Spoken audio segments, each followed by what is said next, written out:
তুফান সিনেমার মুক্তির পর ঝড়ের গতিতেই শেষ হয়ে গিয়েছিল প্রেক্ষাগৃহের টিকিট। এতে অনেকেই দেখেননি সিনেমাটি।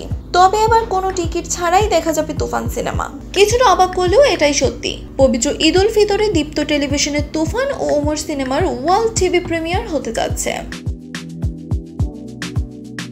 এক সংবাদ বিজ্ঞপ্তিতে টেলিভিশন চ্যানেলটি জানিয়েছে, ঈদের দিন সকাল ৯টায় প্রচারিত হবে মোহাম্মদ মুস্তফা কামাল রাজ পরিচালিত ওমর এবং বেলা ১টায় প্রচারিত হবে রায়হান রাফি পরিচালিত তুফান সিনেমাটি।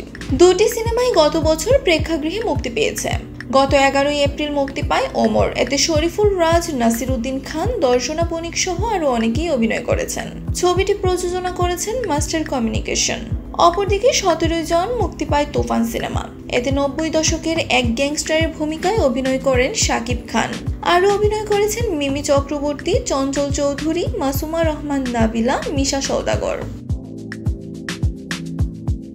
এর বাইরে দীপ্ত টিভিতে মেঘনা কন্যা নামে আরেকটি সিনেমারও ওয়ার্ল্ড টিভি প্রিমিয়ার হতে যাচ্ছে।